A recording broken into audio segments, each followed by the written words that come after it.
I'm taking the Chiefs off the board. Which team would scare you the most if you were playing them in the NFL right now, Neek? Yeah, I want to say the Rams because I love that defense, but I think the answer is probably the soon-to-be MVP Aaron Rodgers and the Packers. That offense is more important than defense in the modern NFL right now, and that offense can score big at any moment. I understand their defense hasn't been all that consistent, but I'm not sure it matters when you got Aaron Rodgers and you got Devontae Adams, who is as reliable as finding candy in the bottom of your grandma's purse. Every time Aaron Rodgers throws it in that direction, he comes down with a big play no matter how many people you put on him. So I think we got to go with the Packers as the team that strikes the most fear in the heart of teams going into the playoffs other than the Chiefs. All right, I think that's probably right. Next one. There are three teams, it feels like, right now battling it out on the AFC North, the Steelers, the Browns, the Ravens. Which one do you have the most confidence in, Neek?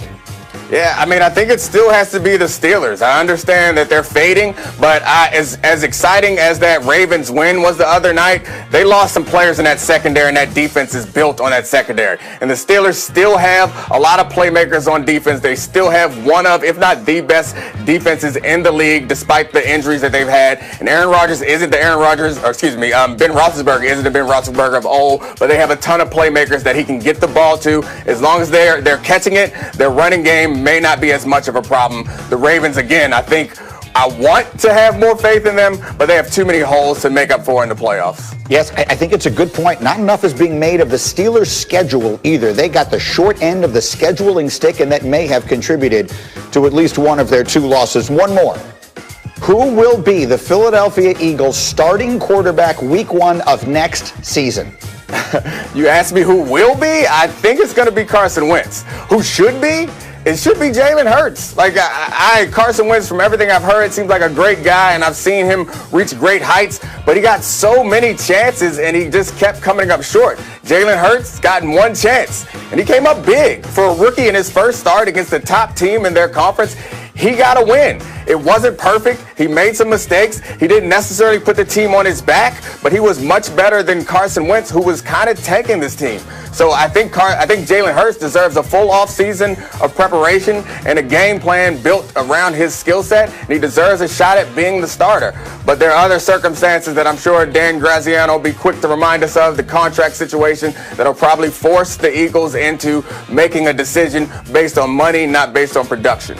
We will see. They could bring the two of them back, but that in and of itself could create a complicated situation. Dominique answering the question. Well done. Next questions are all about the Tampa Bay Buccaneers. Tom Brady and the Bucs beat the Vikings on Sunday, their first game off a late season bye.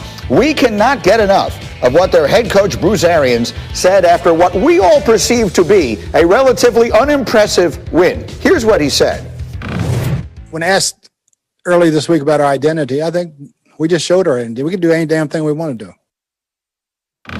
I continue to ask the question, what game did he watch? That did not seem to be the reaction I would have had to the game his team played. Dominique, I haven't had you here all week. What is your reaction to that? Did that seem in keeping with the game that his team played?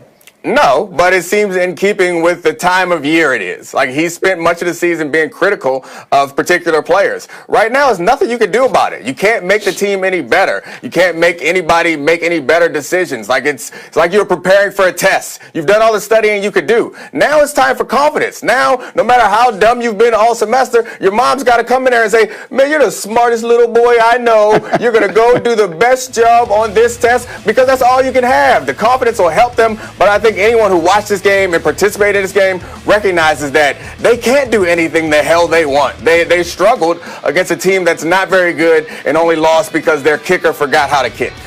Yes, if you look at the amount of points the Vikings had been giving up leading into this game, you would not be impressed with the 26 that the Buccaneers put up on them. D. Wood, what did you see from Tampa on Sunday? Yeah, listen, Dan Bailey was the hero of that game for the Tampa Bay Buccaneers. But one thing I will point out, we talked about Scotty Miller a lot, okay, and how much time AB had been getting when he came aboard.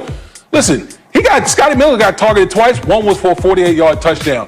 His average yards per attempt going to Scotty Miller is more than any other receiver on that Tampa Bay Bucs team. So I think this offense operates better with Scotty Miller in there as opposed to Antonio Brown, and I think that's what they need to do moving forward.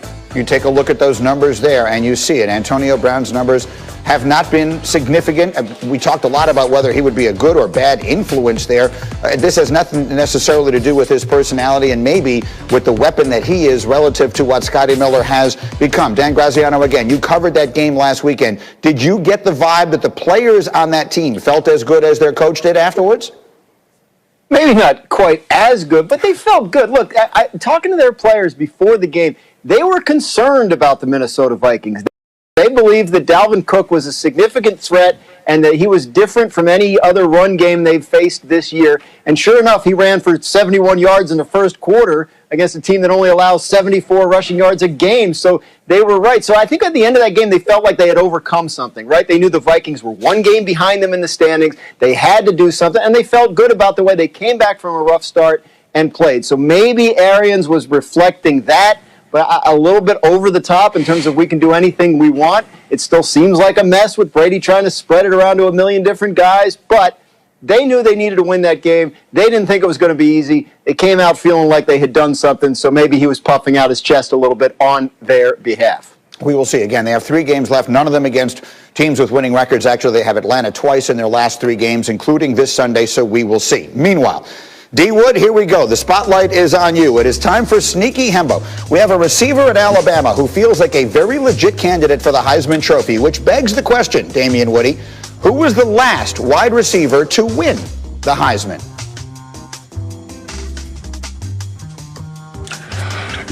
Man, I'm so disappointed in Hembo. He just threw me a layup. We got a receiver on our set, okay, on the show.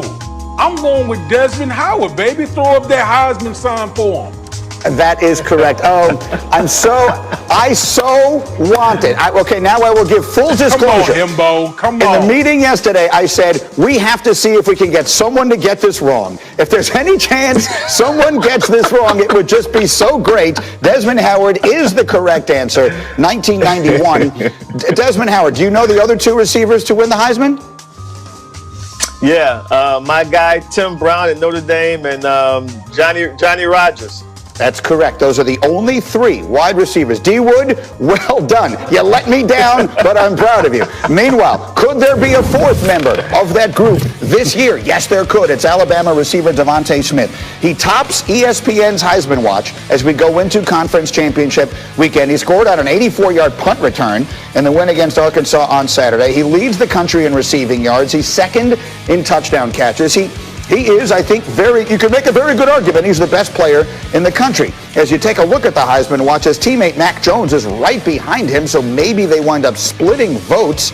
Only one pair of teammates have ever finished 1-2 in the Heisman. That was Doc Blanchard and Glenn Davis for Army back in 1945. You see the rest of the list there, and so let me come to my Heisman winner here. The Heisman has become a quarterback award, Desmond. We all know that. Do you believe Devontae Smith deserves to be in the discussion the way he is right now with those guys?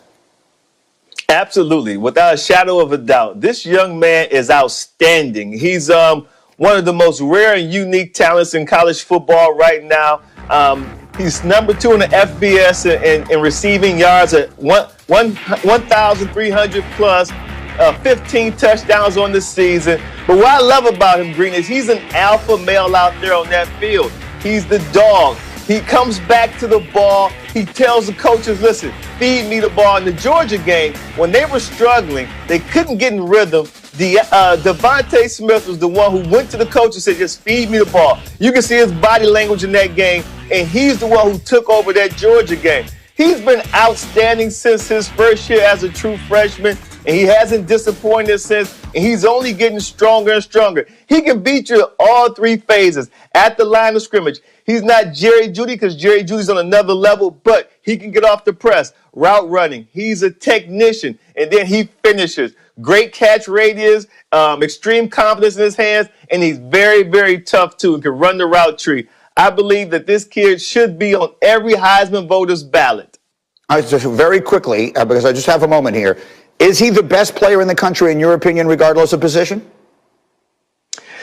The only problem I have with that right now, Green, is because a week ago I said that Kyle Pitts was probably the most unique and rare player at his position because he's a tight end, but he didn't play last week against LSU and Florida lost. So you can't win this award on the sideline. I think Devontae Smith is strongly becoming the best player at his position in the country, by any position.